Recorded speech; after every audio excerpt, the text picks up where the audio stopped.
you see the populace looking at targeting him. There's a total. I mean, it's shifted now, where with him this may get more personal than it had been before.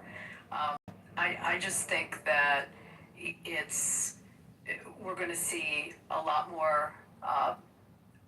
We're going to see more weaponry. We probably will go in harder. You'll see the scramble of Pakistan and Qatar and everyone and Turkey to get us back to the table. And in a sense, we may still be at the table, but this is just one of our negotiating tactics, is to come hard at them.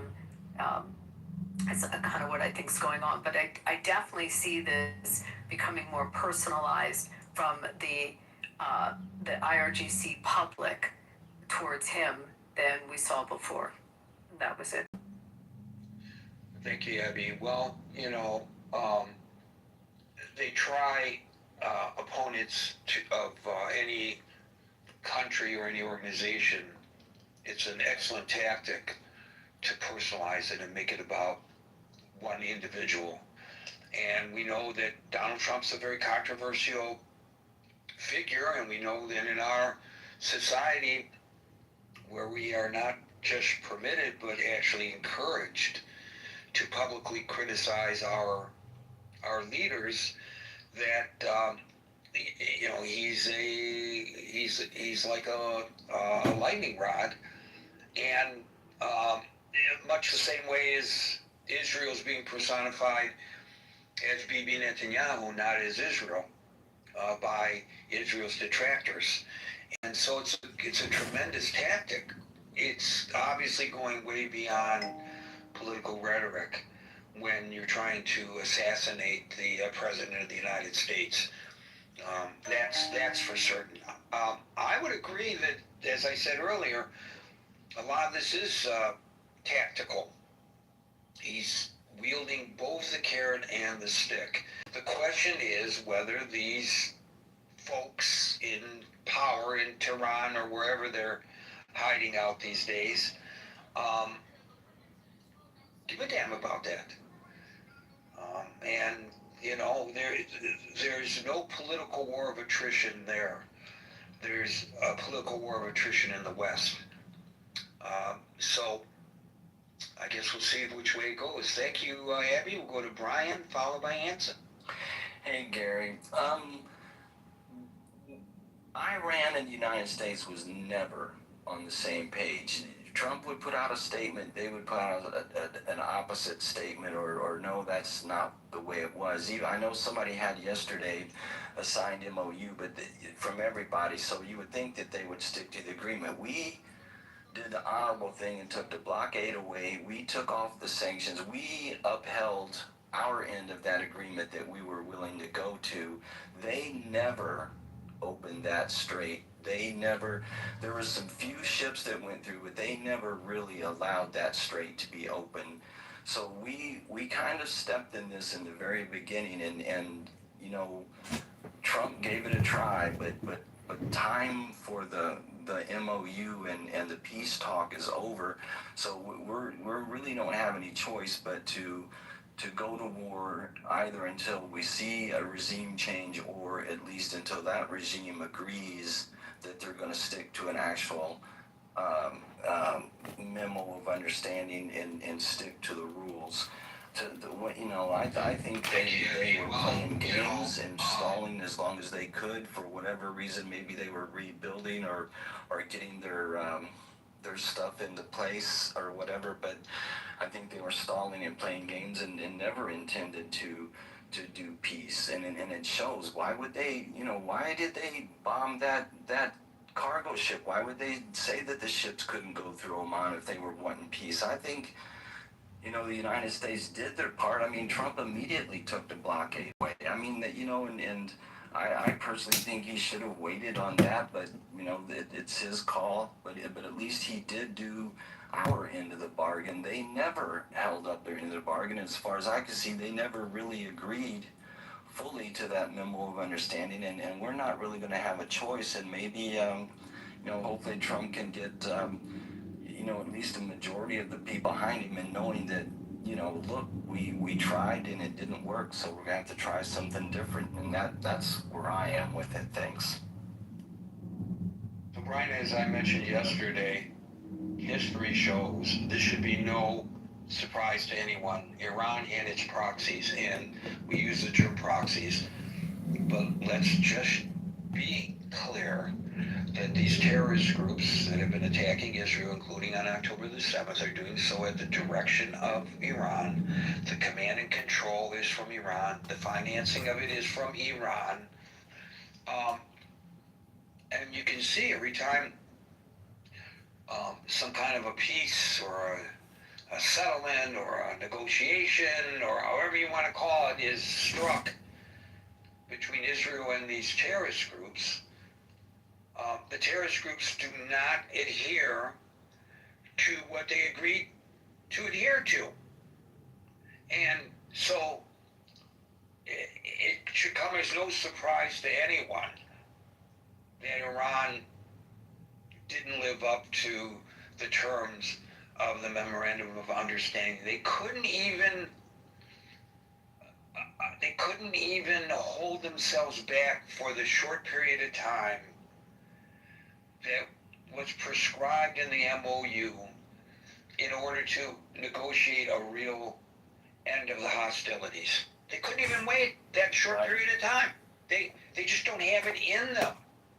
They are not the same as the West. Their perspective is completely different. You know the story about the scorpion and the turtle or the tortoise, where take me across the river on your back, but we're mortal enemies. You'll sting me, but if I sting you, we'll both drown. So there's no way. And then he stings him. He says, "Why did you do that? Now we'll both drown." He says, "I don't know. It's just in my nature." That's what we're dealing with here, Brian.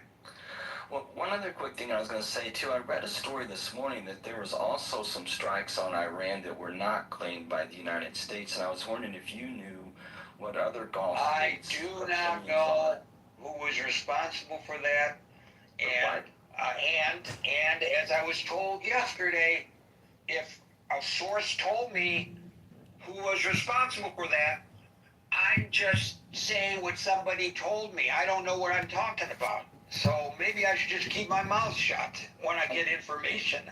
I'm being facetious. I'm just wondering, though, why don't they, if they're willing to shoot it while we're shooting and kind of be, like, oh, we didn't do that. Why do you think any of those Gulf states over there are willing to side with us if this goes to war? They have their own domestic issues. They have people, each one of them, who want to overthrow their regimes. They have to be extremely cautious about how they do this. When some of these Gulf states showed support, no, they didn't fly jets or fire missiles, but they showed strategic military support for the United States and Israel last year.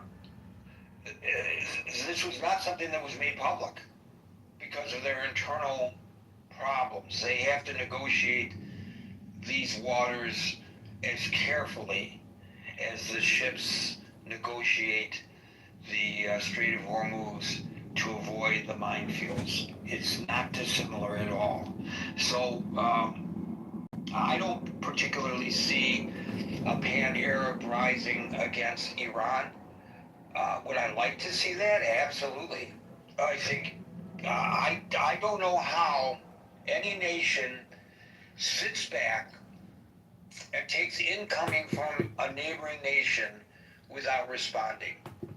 I know Israel gets criticized for doing so, but can you imagine if the United States took incoming from another nation, that we would just sit back and say, all we are saying is give peace a chance. That's not the time to sing that song, which I actually love.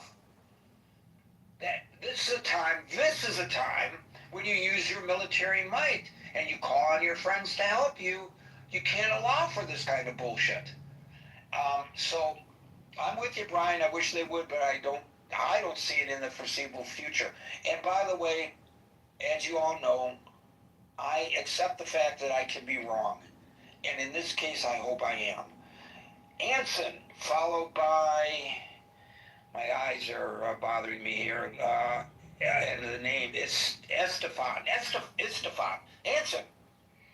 The biggest constraint against Iran was when they would look and see a united America intent on continuing military action and strong, brutal economic action until the nature of the regime radically changes, which would mean a regime change.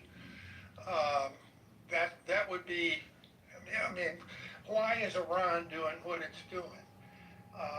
Is it, they see the midterm elections coming up, and every time they turn on their TVs in Iran, if they could, and watch the American news, they would see that if the Democratic Party uh, reflects the will, the expressed will by polls of the American people, 55, maybe 60%, that all military operations whatsoever, any and all, against Iran would stop immediately. And they see the Gulf denuded of the American Navy as soon as the Democratic Party gains political power in the United States. They know Trump is detested by probably over half of the American people, and they see that he is going to become a lame duck president for the next 2 years, 2.5 years. He can blather all he wants, and they can just ignore him and wait for the right political upheaval in the United States, such that if you flew a satellite over the Straits of, over the Iran and the Persian Gulf, you would not see any aircraft carriers, you would not see any American warships, you would see the bases denuded all around the Middle East, an isolationist America withdrawing to its own borders, and all for the sake of ensuring that we keep gas prices cheap. They don't think the West, in particular the United States, has the intestinal fortitude to stand firm until the Iranian government chooses to join the peaceful nations of the West. And that would be the biggest constraint that if, God forbid, if pick whoever you choose to be a true leader of the Democratic Party in the United States would stand tall and say, we will develop the specific, the specific requirements to achieve a ceasefire and a negotiated peace with Iran. And it would be well debated and supported by 80% of the people when it was finally debated and put in place. And then the willingness of the American people to do whatever it takes in order to achieve those goals. We didn't do that. We haven't done that. That's the starting this war without that in place was one of the dumbest acts that America has done at least since 9/11. And until they see a united states, a united America willing to put on the military pressure, and I don't mean boots on the ground, but reestablishing an ironclad naval blockade. No Iranian ship moves in or out of the Gulf, period. Any Iranian ship inside the Persian Gulf will be sunk. How about that? Anything Iranian that has a dollar sign attached to it will be immediately confiscated by the united financial control of the West. Uh, that's what it's going to take in order to make Iran join the nations of peace. The West does not have the gumption to be able to hold them accountable and keep up the appropriate economic and military pressure until they do so. Thank you. And Anson, I'd like to add to that, and I'd like you to try this out for size, and that is, why is there this big political drumbeat against the United States engagement in areas where you and I may feel that the United States, that it is, that there are existential threats to the United States from these regions, but we're being told over and over and over again. Go to JohnKitoverNews.com. Has nothing to do with us, and it's we are no listening secret. To a live broadcast podcast about Donald Trump and the Iran war. Like this video, subscribe, and share. Funding the political conflict in the United States, that they use a highly sophisticated method. They don't bribe officials like in the old Soviet Union days and the old Red China days, but we know that there's this state-sponsored information warfare. There's digital manipulation.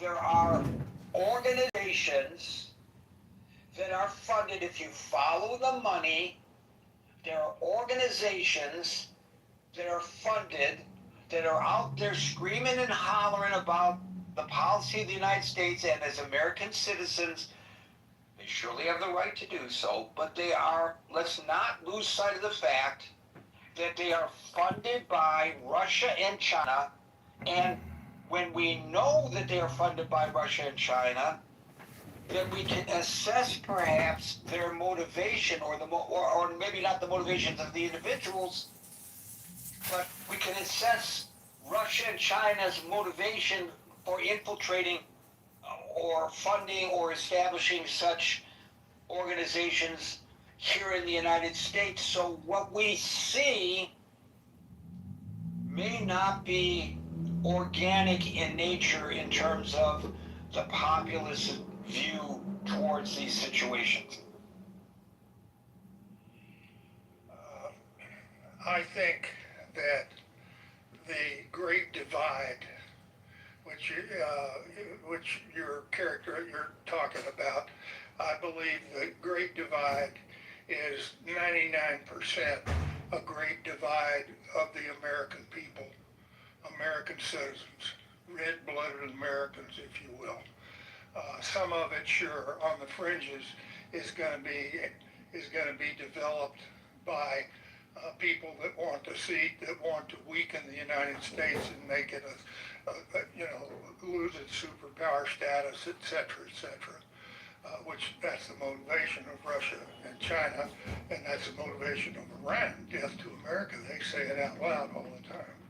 But I believe the divide is true and real within the United States, and it's so destructive that we are unable to do the things that America used to do, to stand up firmly and resist using overwhelming military power to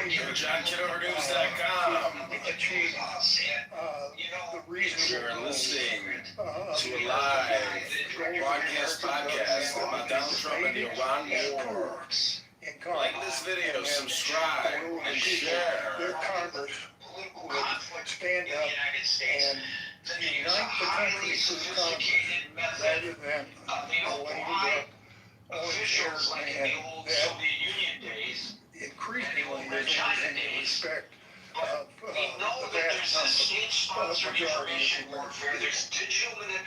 And until we can do that as a nation, in other words, until that great divide goes away, Gary, our opponents are going to do everything they can to continue to perpetuate it and make it even deeper and wider. The policy of the United States and as American Well, you citizens. know, I am fond of quoting somebody that you are old enough to remember as well, but most people here probably are not. The cartoon strip character, when we used to have cartoon strips in newspapers, when we used to have newspapers, Pogo was fond of saying, I have met the enemy and he is us.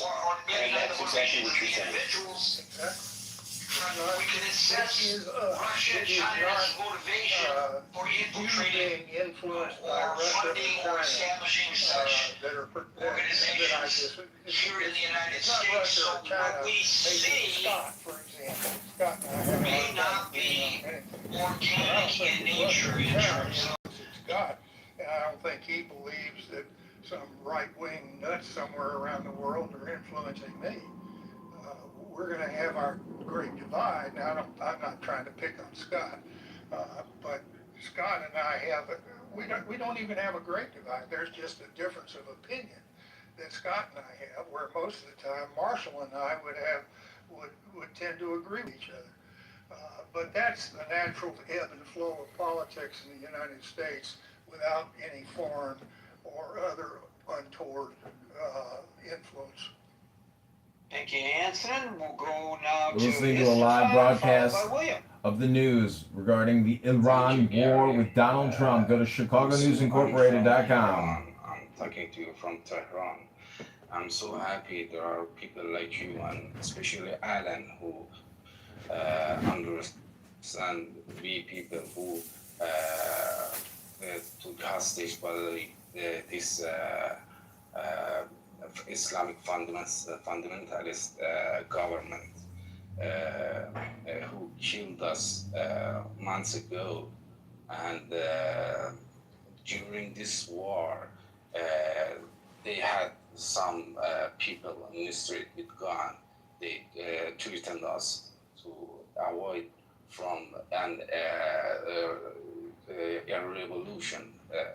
They are afraid from a revolution to take place. They spend our resources for the terrorist groups. We so pleased Mr. Trump, who killed Khamenei, and he did his best, and we become so happy if there would be a boots on the ground and regime change. But I know Mr. Trump is responsible for his country's benefits, and it cost so much for him and his country. But these efforts they do for their own benefits maybe has some benefits for the people of Iran, and I don't know what would happen after this, but remaining of these terrorist groups in Iran would cause lack of sources, lack of water, lack of everything in my country. They waste everything for terrorist groups. Thank you. Thank you, Esteban. And it's rare that we get to hear from somebody in Iran. And I know you're literally putting your life at risk by doing this. So we appreciate your contribution. And if you feel comfortable and safe, please join us again in the future. William, followed by Daryl. So Iran is not like us. You started by making asking a good question. You know, how do they see the world? How are they seeing the world? And you again reiterated talking to somebody else. They are not the same as the West, and that's really important to understand. They have allies, and the allies that they have are not the same as one another either. Russia and Iran, China and North Korea. They are allies of sorts, but they're not the same as what we think of as Western allies, because they're not like us. They have peculiarities. What do they have in common? They're all basically authoritarian regimes. Um, but culturally, they've got a lot that's different from each other, and only Iran is really a theocratic regime, at least formally, and acknowledging themselves as being a theocratic regime. Um, you can argue that all of them are, but they're not really the same. So we started this war. We went into the war without consulting with our own allies, and our structure of alliances was the greatest strength that the United States had for 75, 80 years until recently. And so in the first part of the Trump administration, there was a general destruction of the alliance structure. There was a lashing out based on this Monroe doctrine. We're going to withdraw. We're going to become isolationists. We're going to withdraw to the boundaries of the United States, and we're going to tariff everybody so that they should all follow us. So that not only did we alienate the Allies on some ideological grounds, but we actually economically attacked them. We threatened to attack Greenland. We threatened to we basically discounted the sovereignty of Canada, our neighbor, of Mexico. We basically treated people that would be natural allies like enemies. So we went into this war without an alliance, without going to Congress, without a strategic plan, without an endpoint, without an exit strategy, and without, fundamentally, as Anson said, that Trump should have gone to Congress. The Republicans are in power. They have the House, the Senate, 2/3 of the Supreme Court, and state governments pretty evenly split across the country. We don't have the Senate. The thing that nobody in your shoes ever says is that it takes 7 Democratic votes to pass any legislation.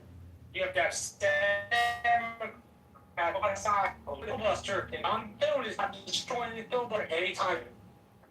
Okay, I can't hear you because you're breaking up, but what I'm saying is that regardless of those fine points of democratic governance, we went in without doing the basics of having a strategy, a plan, an exit strategy, an endpoint, and even consulting, getting some sort of authorization for use of military force, which would have entailed going in front of the American people and garnering support of the representatives and the American people. We failed to do that. So we went to war. We went to war with basically a Secretary of Defense who titled himself as Secretary of War, who's basically picked because he looked good on Fox TV and was a good theatrical player. Okay, but what does this have to do specifically with the Because question? we went in and lost. And when we went in and lost, we don't acknowledge it. And now we're scrambling around for what do we do now? And they are not the same as the West. Let's suss this out just a little bit. You say Trump went in and lost. Did he not secure a memorandum of understanding leading to a ceasefire? That was not a victory. That was, and we can argue this later, but I believe that was basically articles of surrender. Well, articles of surrender. I'm not talking That about was a memorandum of understanding, which is historical different. definition of it. I'm No, talking there about is a practical purposes. distinct difference. No, there's a distinct Versailles, of all places, to sign it. okay, so there's Oh a my difference. gosh, there is a distinct difference. There's a distinct difference between signing something that is a losing thing and signing a memorandum of understanding. Simply because you don't like Trump doesn't mean you have to portray every little thing as a loss, William. Well, I agree with Gary that we need to see the world through their eyes. And I don't think we saw the world through their eyes. Okay, so I want to go back to the question that I was trying to ask you there, William, and that is, so you see it as a surrender, but did not the memorandum of understanding, the agreement was that they would open up the Strait of Hormuz? I think the memorandum, I think it was, they never opened up the Strait of Hormuz. I didn't ask that. The question I have specifically is, wasn't there an agreement on the part of Iran to open the Strait of Hormuz?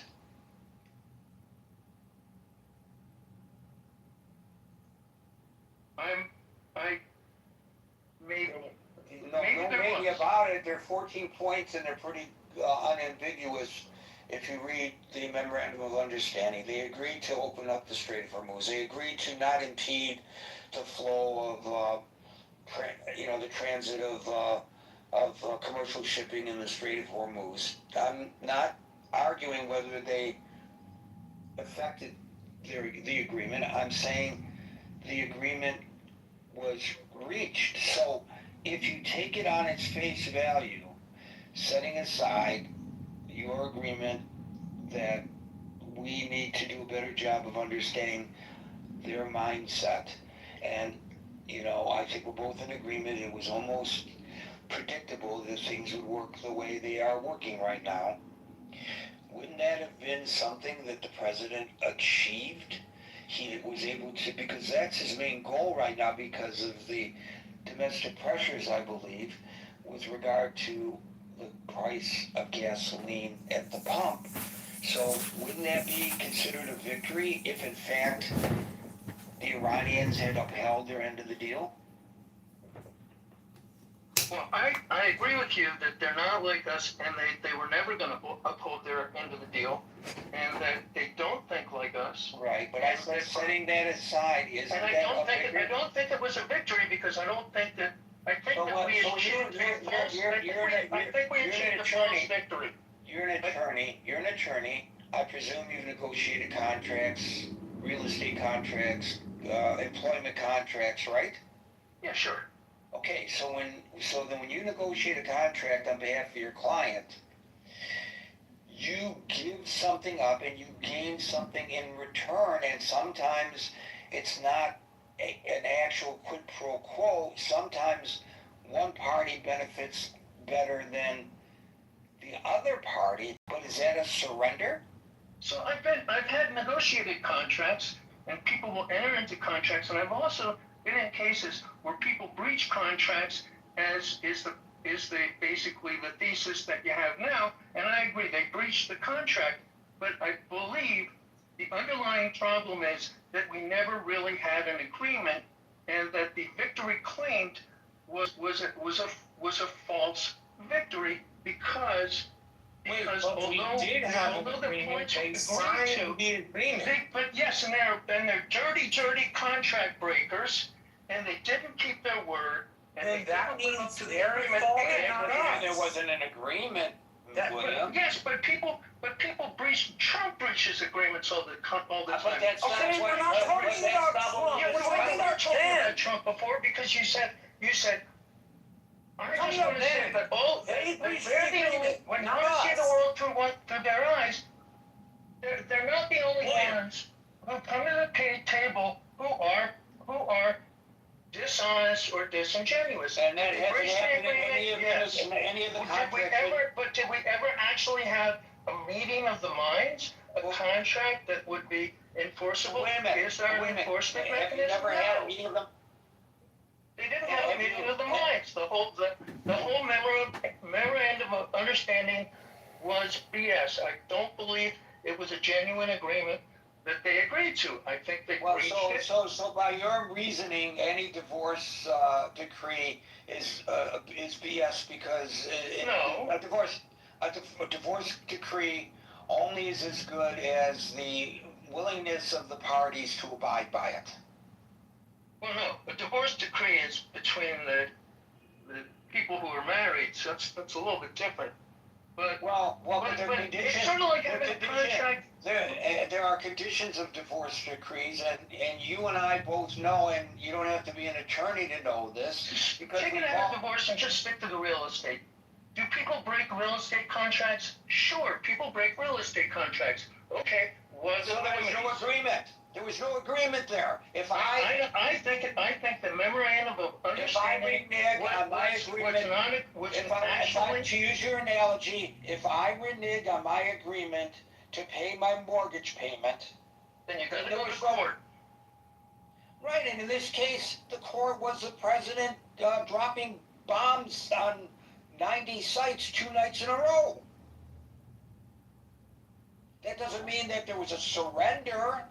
All right, let's forget about surrender, but was there an agreement? Because apparently there was an agreement. We signed it. All right, so the dirty contract breakers. Now the agreement's broken. What's an agreement? What are you going to do about it? Was there an offer? Was there an acceptance? Was there? Go through it. Yes, there was an agreement.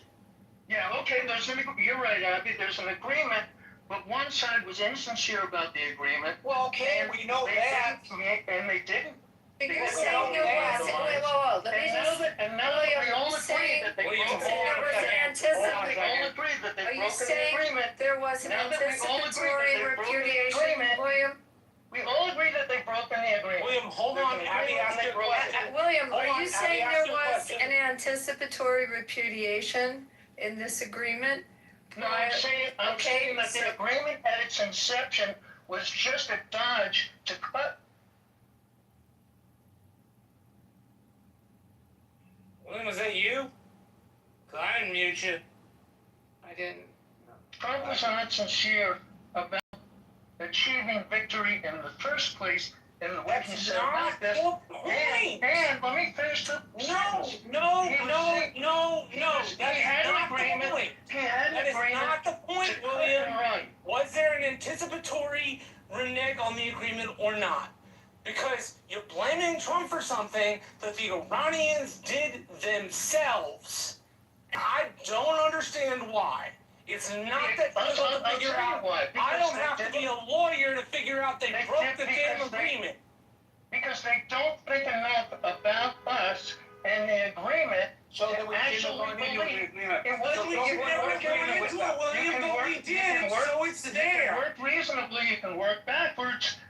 Did they have an agreement? It was an agreement that they were willing Oh my to. God. Great. Dude, your hatred of Trump is clouding you from being honest. You are not being honest.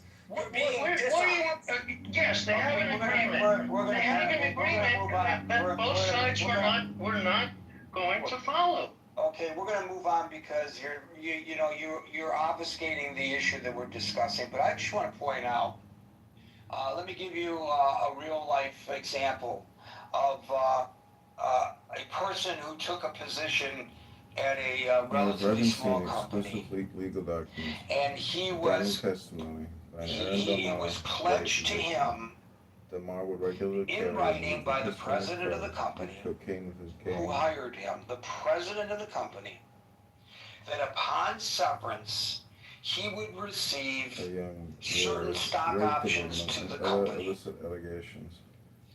And the severance ultimately came. But by that time, this guy wasn't president. A new guy was president. So he says, I want to claim my stock options. This guy said, I don't know anything about this. Well, the contract predates your arrival here. You're going to have to talk to the CEO. It's a small company, so he was able to walk into the CEO's office. He walks into the CEO's office, and he says to the CEO, I have it right here in writing that I would get stock options upon severance. The CEO says, well, that was, I'll call him by his first name only, that was negotiated by Joel, and Joel hasn't been here for a number of years. But it's a binding contract. And he said, sue me. Well, the cost of suing him was more than the amount of money he potentially would gain from the stock options, so he left with his tail between his legs. It happens. It doesn't mean there wasn't an agreement, but there was no desire or anticipation by this company to live up to the agreements.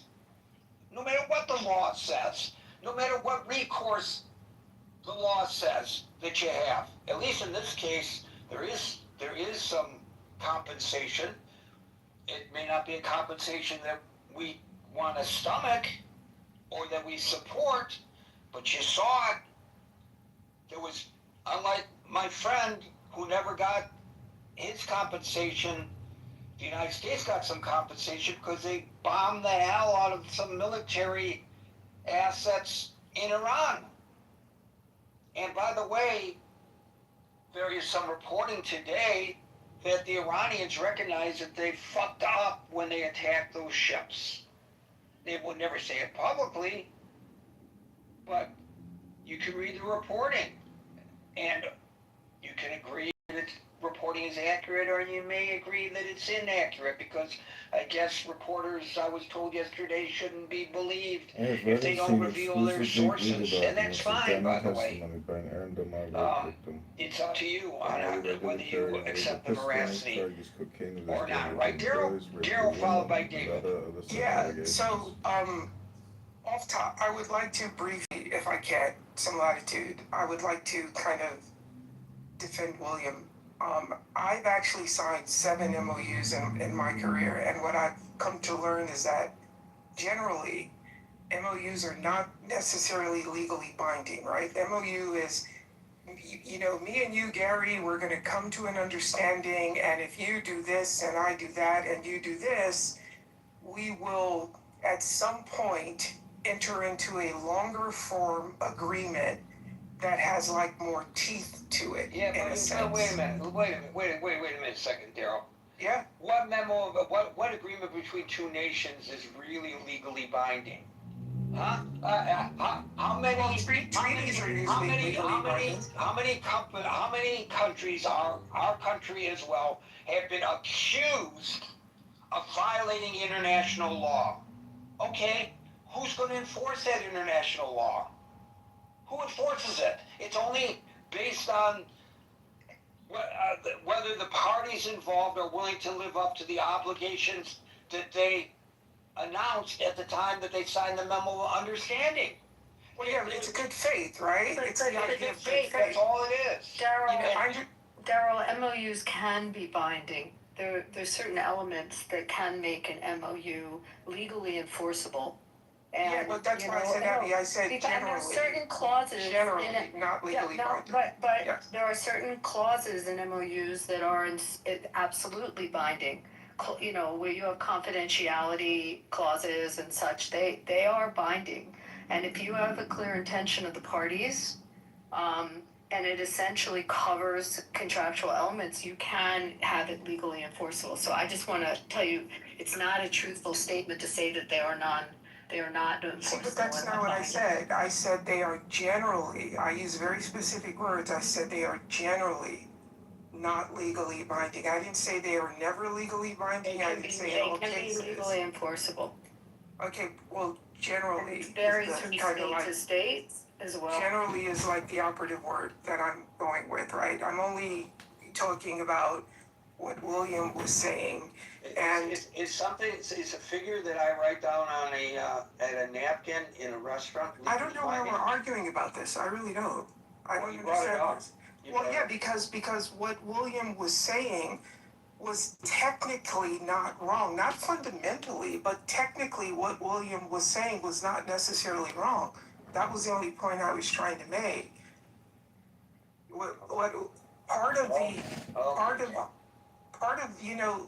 of this whole MOU thing was particularly with Iran, was that it was supposed to be, at least this is how it was presented to the American people, right? To the We have world. yeah, To the world. yes, we have a framework for a memorandum of understanding, right? And there were 14 points, I believe. No, 14 or 15? no. That's technically inaccurate. It was not a framework for a memorandum of understanding. It was a memorandum of understanding, which was a framework for a ceasefire. There's a difference. Yes, and part of that was, I believe it was, maybe it was the 13th or the 14th, I don't remember which point it was, but wasn't part of the framework that there would be a cessation of all, all attacks or whatever, like, and Yes. yeah, so I'm only saying technique. I didn't even come up to talk about any of this. I came up to talk about what Anson was saying. I was just saying, from a technical perspective, what William was saying was not necessarily inaccurate. What I wanted to, what I actually came up to say, because I thought Hanson was like, Anson was so on point, right? Like, we haven't, it hasn't. We've talked about this, Gary, like for the past 3 weeks.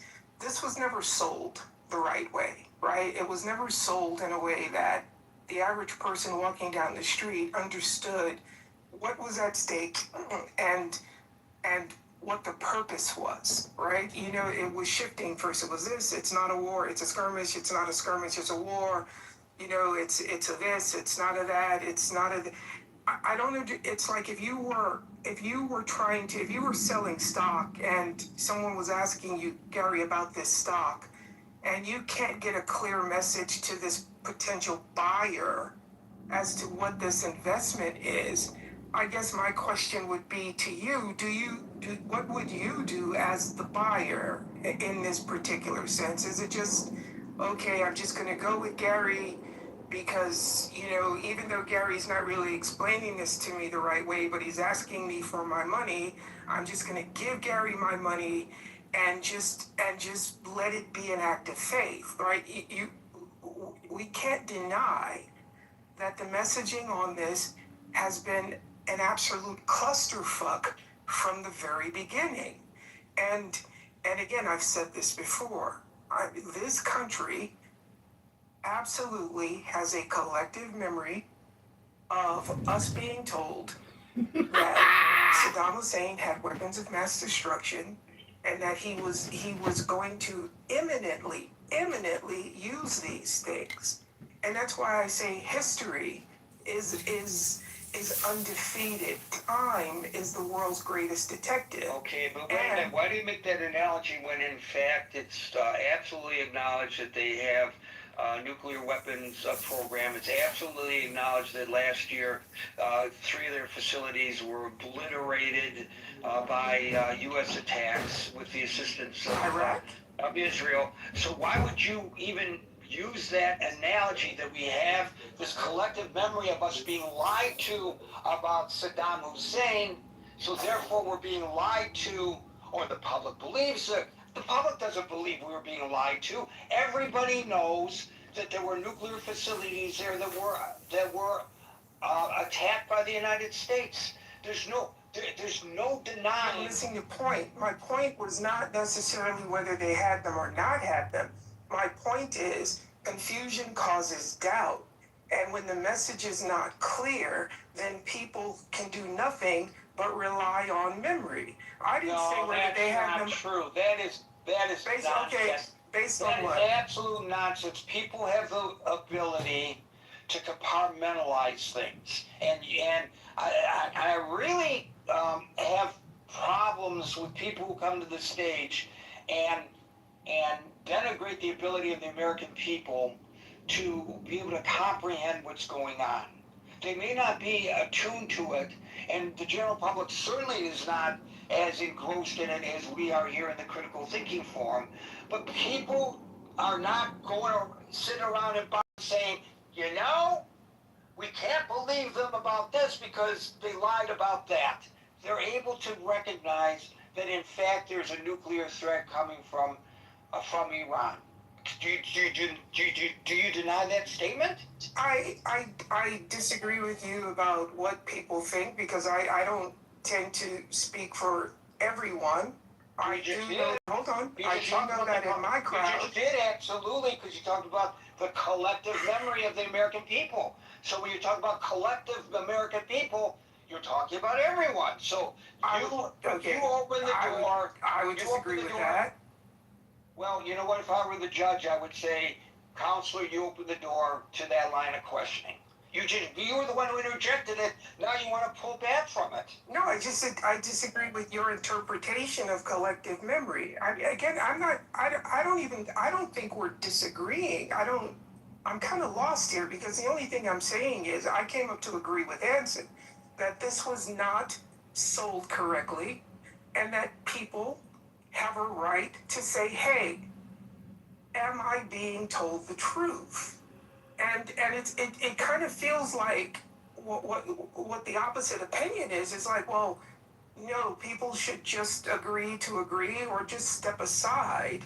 And I just somewhat, I'm not even disagreeing with you, Gary. I just disagree with the premise that this was not sold the right way. Well, I never suggested it was sold the right way, and I have been critical of the way it was sold and the fact that the mission changed so many times, as it has in previous iterations of military prowess by the United States. My only objection is that you used as your analogy the weapons of mass destruction allegation vis-a-vis Saddam Hussein, and then you superimpose it over this, and I object to you doing so because it's not the same thing, and you're implying while saying, well, I'm not really saying it, but you certainly are implying that that's what's happening here, and you and I both know that's not what's happening here. That is a technique of debate, but it's not a fair technique of debate. Okay, I disagree with Anson that if you want to get the majority of people behind a cause, and if you say the mission changed, well, did the mission change? Did the mission actually change, or did the messaging change? Because they would be two distinct things. You know, the value to Iran the value of Iran to America has historically been its oil, and I don't think there's any denial of this, right? We went into, we overthrew these guys in 1953 because Iran asked British Petroleum for an audit. Churchill and the CIA led a coup that overthrew this government. And, like Malcolm X, I'll shut up now, but Malcolm X, when JFK was killed, he said the chickens come home to roost. And I think sometimes, I agree, sometimes the chickens come home to roost. Is that what happened when he was killed? Did the chickens come home to roost then? Say that again. Malcolm X was assassinated as well. Did the chickens come home to roost then? Yeah, you could absolutely say when he started talking, when he found out about those women having babies, yeah, the chickens came home to roost. Interesting. Thank you, Daryl. We'll go to Dave, followed by Home. Yeah, Gary, great room so far. Appreciate the dialogue here. We always want to obviously come from the position that we're pro-American, that we want to see our country succeed, particularly the level of import that this region has imposed on the world. But that doesn't appear to be what's happening. It appears that we have a triangulation of issues that aren't resolved, and Iran obviously has the upper hand with the leverage. Now you can say we can continue to bomb them into oblivion, further maybe sowing discord amongst its own people. They rally around the flag, and then of course, big oil, big insurance is going to say, sorry, United States, we're going to pass on insuring these boats for now. So as long as Iran can extract that pain point in the strait and keep those ships from passaging, Trump's in a rock and a hard place. Iran is attacking commercial shipping despite the oil deal, right? This memorandum, Gary, has not held sway. In fact, it was probably a deferred crisis on paper that only had I read an article where there's a detonator attached to it, and that's essentially what has happened here. Israel continues to bomb Lebanon, let's be clear, bomb their enemy in Hezbollah out of state, requirements to protect itself. And the United States can't necessarily rein in Netanyahu to not do that.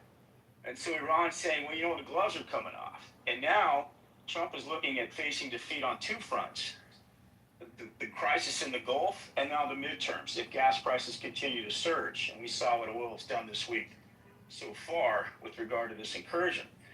And so either way, it looks like Trump's off-ramps are just, they're falling by the wayside. And, you know, so Iran's continued to weaponize and leverage in a way that they didn't have before February 28. And now, show us the cards in at that point. Absent sending in our troops, absent putting boots on the ground and doing a full wage incursion, which will then light up the right. I mean, to Ance's point about the divide, there's not only a divide against the left and the right, there's a divide within the right. So Israel's looking at divide to the left right now too, isn't there? Both of the parties are facing threats from within, right? Correct. Yeah, I've never seen it more divided in the division as extended as this. And you know, all the hard-won gains that Israel's earned with regard to the party affiliations and going, you know, a one policy, two nation approach to the Middle East is now being sandbagged by talk show hosts and all the talking points coming out of the right. And if our men and women go over there and die, then I mean this presidency is over, because it won't happen overnight. I mean, I think if we could do it in 6 months and take out the regime, I think the American people would go for that. But I don't think that's possible. And maybe I'm wrong, but I mean, I'm not a military guy. My heart breaks. I have a nephew who just signed up for the Marines, so he's clearly on the front lines of potentially going over there. But make no bones about it, Gary, Iran is not afraid of whatever the hell they signed. They're not going to be beholden to something where they feel their interests aren't being served, right? And maybe they're using this latest incursion with these ships to extract an even better deal. And I don't think Trump is in a position to get a better deal than the one that he got. So that's I think that is what Iran is bargaining for here, is to get more leverage, get more of a position with regard to the rebuilding their economy, and of course controlling the ships and setting the freight. I'm going to check you on that. If they were interested in rebuilding the economy, they would have adhered to the Memorandum of Understanding, because the Memorandum of Understanding opened up the floodgates for them to receive billions of dollars, literally.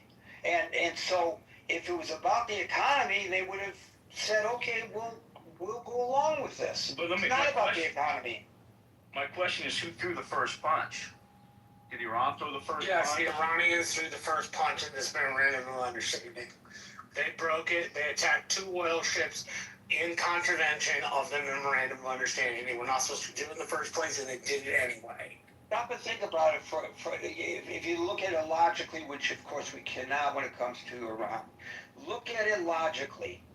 Listen, Iran, all we're asking is that we return to the way it was before with regard to the Strait of Hormuz. We're not asking you to give up anything. We just want the Strait of Hormuz to be open like it was before all of this started. And you know what? We'll remove the sanctions. We'll let you do international banking. We'll return your money that we're holding offshore. We'll give it to you. You can rebuild your economy. Knowing Donald Trump, you know, maybe he'd go in there with the Trump organization and make some money rebuilding their economy with gold-plated buildings all over the damn place with the name Trump on them all. They could have had all of that. And yet, no way am we going to uphold this. We're going to attack 2 ships on the Oman side of the strait because we can do it, and we're going to show the big evil empire, the United States, we can. Doesn't matter what Memorandum of Understanding we signed. We can do whatever we want. And that's what they did, David. So what would you expect the president to do at that point? Well, then the response needs to reflect the the breach of that agreement. Now, and He we did. He bombed 90 sites in one night. Yeah, but then he's It absolutely, Two nights in a row. the agreement. 2 nights in a row. It absolutely reflected the breaking of the agreement. What did you expect? As he said, what did you expect him to do? Well, Can I make one Not comment to you, buying it? David, on something you well, the said? question I have is, sorry, Adam, the question I have, does this agreement mean Israel's supposed to stand down as well, and was that broken? Israel was not part of the We agreement. cannot So why do you mandate bring what Israel onto the Israel agreement? does. We cannot mandate what Israel does. We don't have the power. We don't control their political system. We don't control their military. We don't control their air force. We can't mandate that they stand down. We just can't. And It's let me not tell you, possible. let me just say as an aside, Jack, if you don't mind for a moment. Let me just say as an aside, that kind of conflation, I'm not saying there isn't an Israel aspect here, because Israel certainly stands to gain by the demise of this regime. Israel certainly stands to gain by the eradication of the terrorist groups that Iran funds. Israel certainly stands to gain by the elimination of the nuclear threat of Iran. Absolutely true. But to conflate everything with Israel is a very dangerous thing. Why do I say it's dangerous to do that? David doesn't have a mean bone in his body, I believe. But I will tell you, David, why it's mean. A very dangerous thing to do.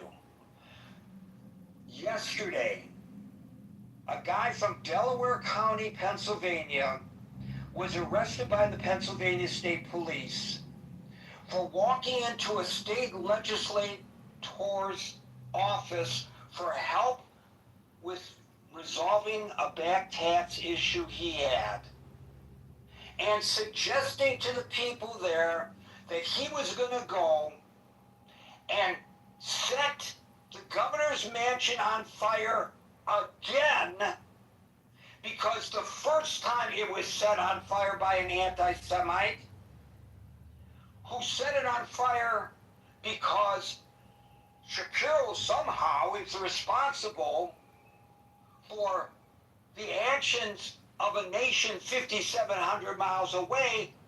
Shapiro has to be taken out. So, and his family, the guy said.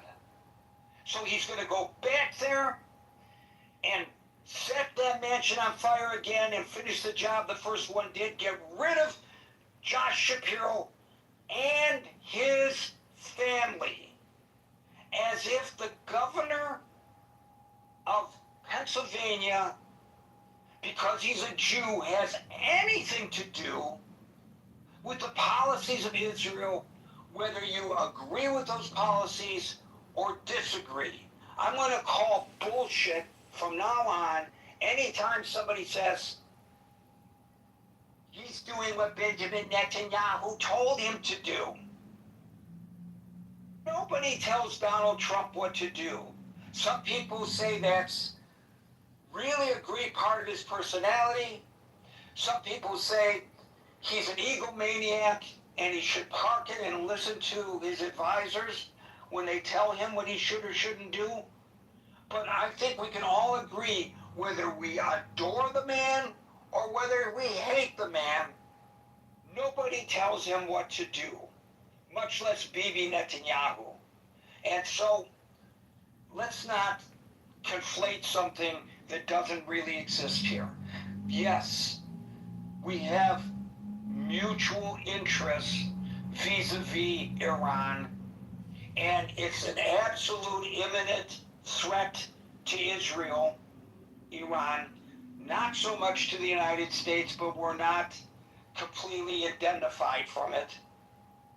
But that does not mean that we are doing Bibi Netanyahu's bidding here. And, you know, I'm not making that claim.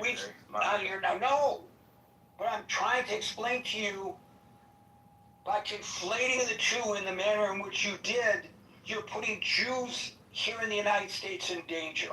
Not you, I'm just saying, when people do this, they put Jews in the United States in danger.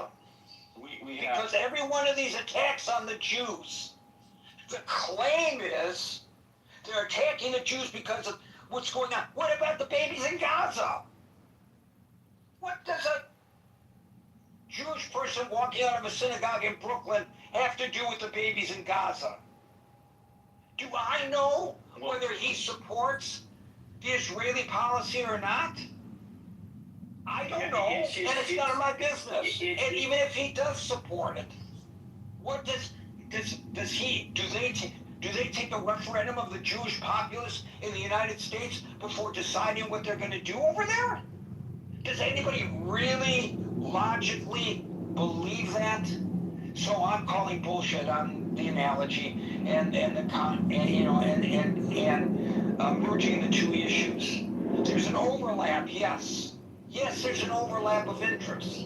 But on at least two or maybe three occasions that we know of, the President of the United States picked up the phone and called the Prime Minister of Israel, the leader of a sovereign nation, and said to him, "What the fuck do you think you're doing?"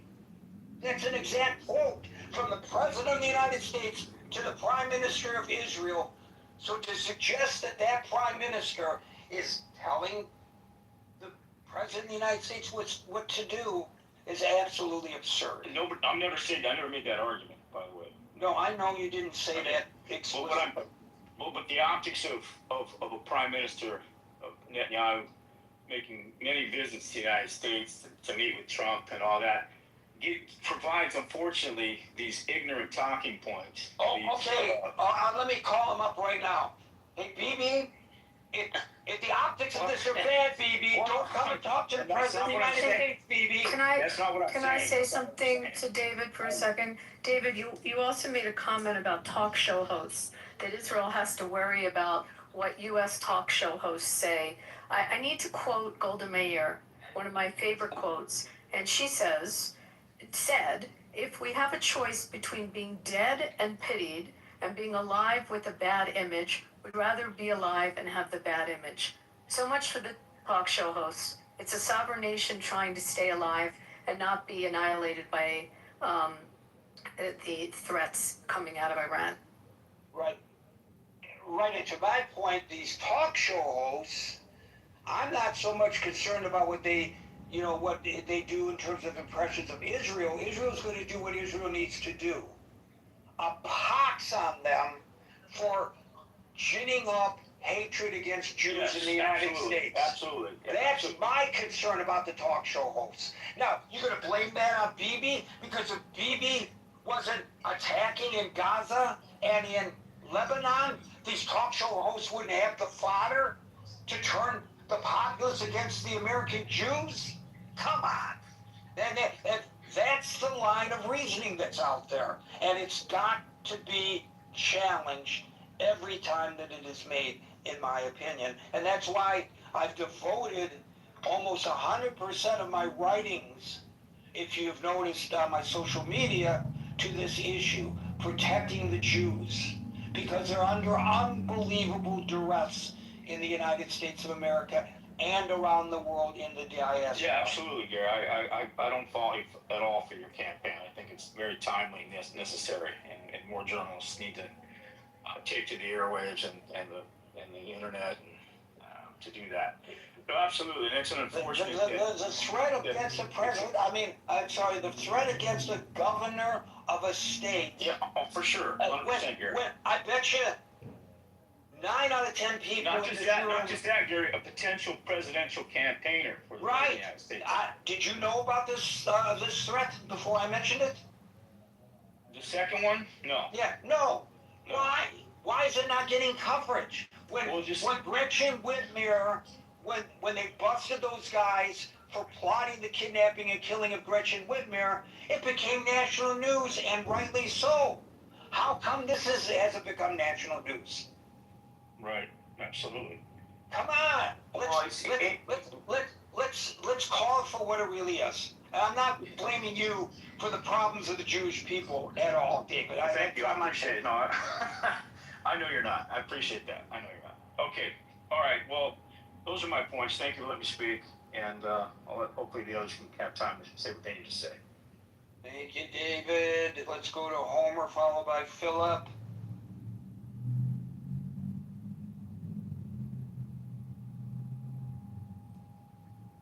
You know, your other speakers have taken a lot of time, so I will be succinct. I think Iran has had every opportunity for peace, and they've provided clarity by continuing to attack the world. And I'll be the only person on this stage to predict the regime will be overthrown, they'll be washed away by history, and no regime will deserve it more. And I'm done speaking. You just want to trigger Marshall by using the term succinct. He's the person I got it from, which is why I don't like it. Oh, come on. Come on. Just because you and he may I know. Philosophically. It's a really petty thing. Very petty. It's as petty as the president. All right, let's move on from that very succinct discussion between Marshall and me and go to Philip, followed by Amir. Hi, Gary, thank you very much. Yeah, I just want to, about this MOU and some of the discussions in the room last night when somebody actually read the wording of the MOU. And when it comes to the Strait of Hormuz, I think it said something about making the best effort to keep it open, which of course brings me back to the point that there's a lot of factions in Iran, and there's some people that's heavily opposed to any kind of peace negotiations. And I think it might be difficult to keep the people that actually signed that MOU responsible for what happens in the Strait of Hormuz. Therefore, the wording, their best effort. But of course, the United States is quick on the trigger, and like was mentioned, 90 sites was struck by missiles. Also, just of course, it made me think of the fact that with great power comes great responsibility. And of course, you know, it might be argued that some in Iran might see the United States as an existential threat. I mean, it was the United States which plotted and then assassinated the Ayatollah, was it not? And half of his family, which of course violence begets violence. So when the Ayatollah is being buried, you know, I don't know, you know, to me, you know, those people shouting those, you know, horrible things. But I mean, it's what, there's a difference between what you hear and what you actually see. You know, what's actually happening. So I think, you know, people are not like water, just like in the United States, there's many different opinions and factions, and it's the same in Iran. And there's people like Stefan who spoke earlier who was thanking Donald Trump and, you know, for the assassination. Whereas there's other people that's willing to take up weaponry and try and shut the whole process down. So yeah, I think it's a really difficult situation. I think that there must be some kind of negotiated peace. One should never give up hope on that. I think you know, religious fundamentalism carries some blame, and education and a proper example, and not always to answer violence with violence. Sometimes, as we can see, it is definitely not the answer. And some of the rhetoric, like we understood that Arabian people were made by God to show other people how evil people are. You know, that's not the rhetoric which provides a good outcome in terms of wanting to have peaceful negotiations and people just living peacefully with a little bit. You know? Anyways, that's what I wanted to say. And thanks as always for this room. Philip, I think that your comments about the cause and effect for the chance deaths to Trump and the threats to assassinate him are void of history. Alan, are you listening? Yes, sir, I'm listening, and I'm okay, not. I'm going to say something. I'm going to say something in Farsi, and I'm probably going to mispronounce it. I'm going to say March Bar Carter. You want to say? Mark Bar Carter. What did I just say in Farsi? You said death to Carter. Death to Carter!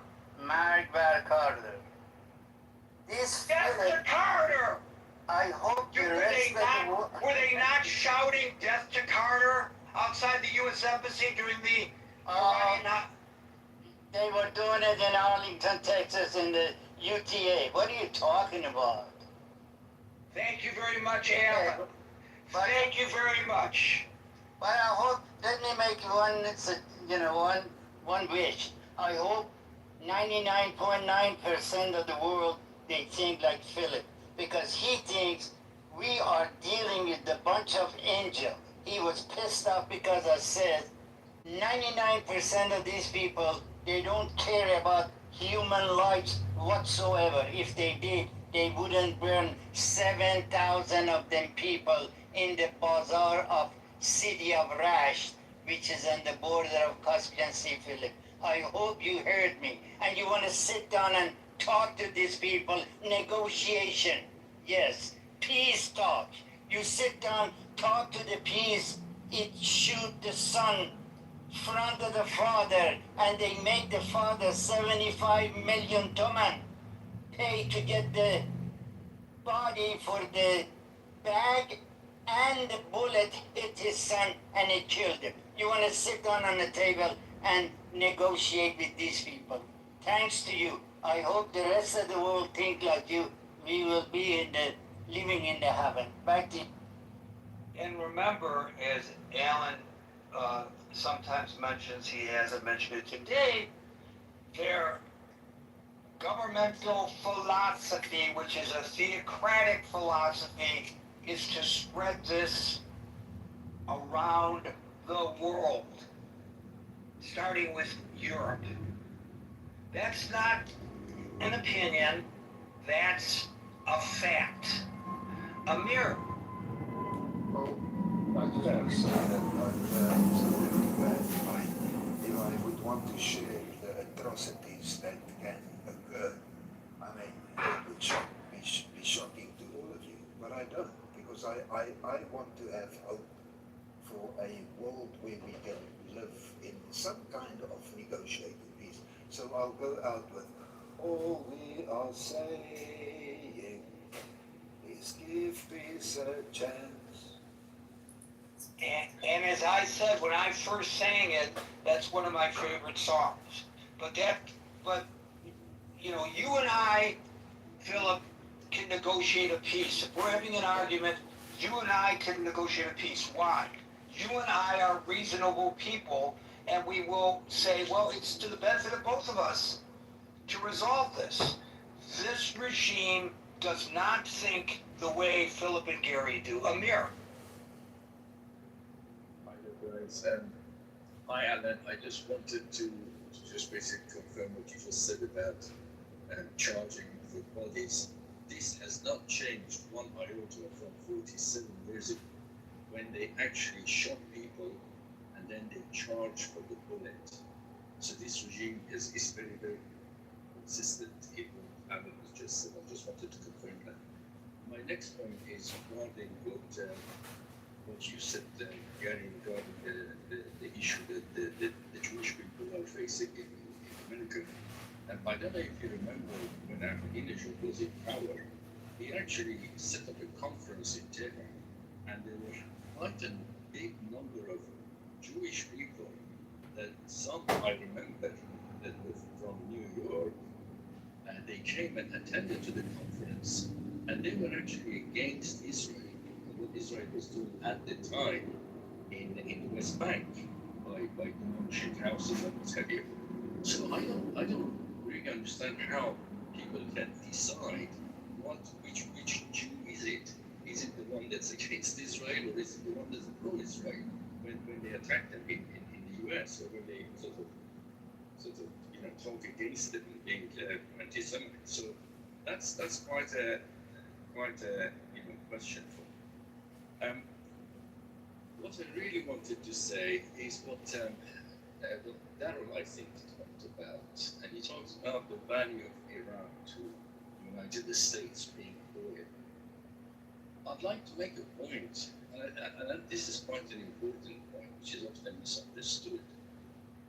You know, there's a massive difference between Iran and the two countries that we often talk about, Russia and China, because we put these three countries together very often, and there is a big difference between them. And that is the, if you like, the cultural divide between the vast majority of the people in Iran and the regime in Iran. Okay? Vast majority of people in Iran, culturally, they lean very much towards the Western values. The freedom, democracy, secularism, liberalism, multi-party stuff, etc., etc. Whereas the regime in Iran is completely the opposite. The slogans and the rhetoric in the past 47 years is a clear testament to that. Now, this is definitely not the case for Russia and Russians and China and the Chinese. There is no such a divide culturally between the people and the government in these two countries, namely Russia and China. So I think that is quite an important factor which should not be ignored. I actually think Iranians, the vast majority of the Iranians, have a great potential to be a kind of a genuine friend of the West, in particular the US. And that's an important consideration. I think that's often missed. So I really wanted to make that point, which is quite important. Amir, just to correct you, the group that attended the Holocaust Denial Summit in 2006 were from the Natura Karta, which is a very extreme religious sect. It's the same group you see protesting with the pro-Hamas crowd in New York, and it is a fringe small sect, and it was shunned all over the world, including a statement from the chief rabbi of Israel at the time, who urged the global Jewish community to boycott and ban any of those rabbis from any of their temples. And mainstream Jewish groups and organizations from around the world made statements regarding that group that went to Iran. So no, that was not representative of the board of presidents or any large group from the United States or from anywhere in the world. Say it was a small fringe group in 2006. I just wanted to set the record straight on that. Well, thank you for clarifying that. I didn't actually know that, but my point is, I think it still stands. If someone wants to attack a Jewish person, then how do they know which side they are on? That was the point I was making, but obviously thank you for clarifying. And I would take it a step further. It doesn't matter which side they're on. A Jewish person in the United States who's 100% in support of the actions of Israel that some people claim is even genocidal, I'm not obviously claiming that, has no impact on the decision that was made in Jerusalem to do whatever the IDF did. Zero impact. So why are you killing them? I'm attacking them. And sometimes killing, sometimes killing. Doesn't matter whether they are in agreement or disagreement with the state of Israel. What matters is, remember, before there was a state of Israel, there had been centuries of persecutions of the Jews. The Holocaust, from which Israel was born, to find a safe haven for the Jews who were not safe in their own countries of birth, in Europe, occurred before the modern state of Israel. So what was the excuse then? It's all bullshit. And I'm going to call bullshit when I see the bullshit. Michaela, you get the lamp.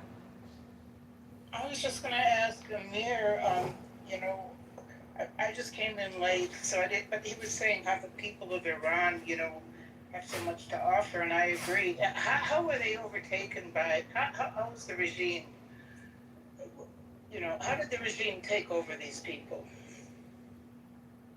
Well, I think the way it happened, obviously the revolution was for the right reasons, if you like. It was the majority of the people. I mean, a lot of people call it don't like to call it a revolution, but it had all the hallmarks of every type of revolution from the social science point of view.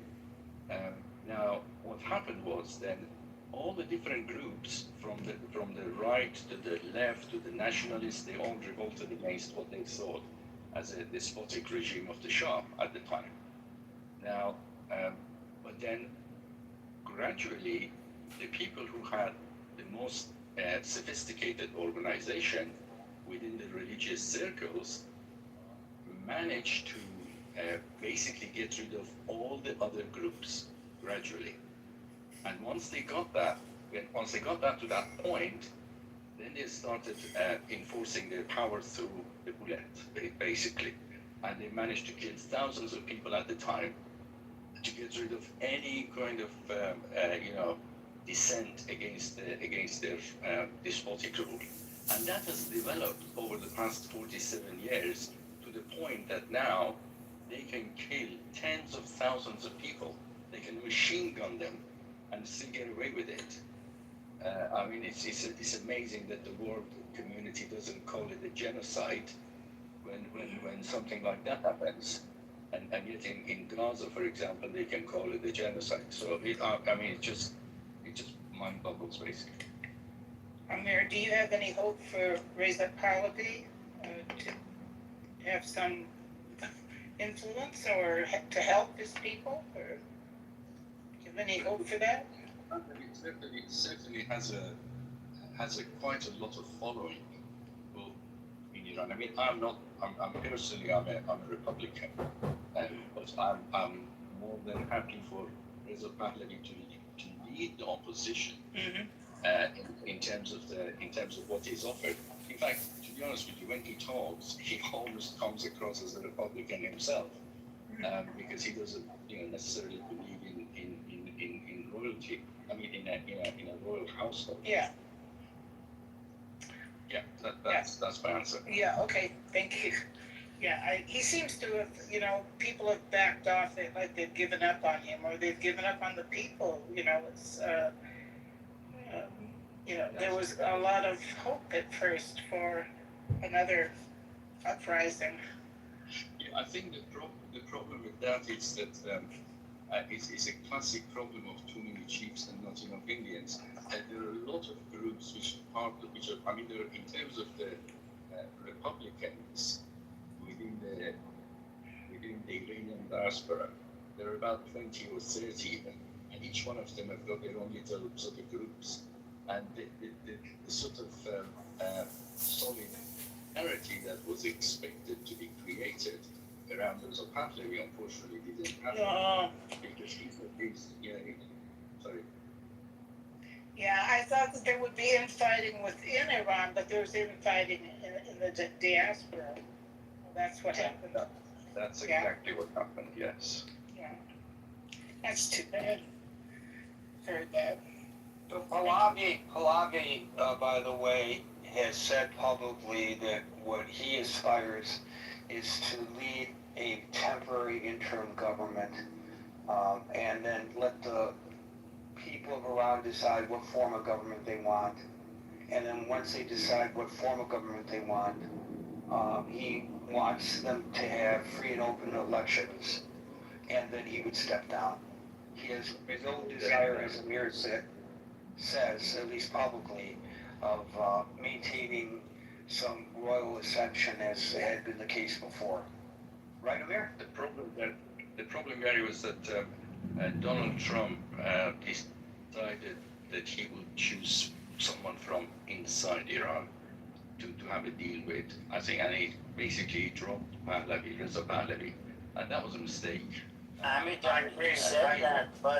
He said that, but that doesn't mean Iranian give up on it.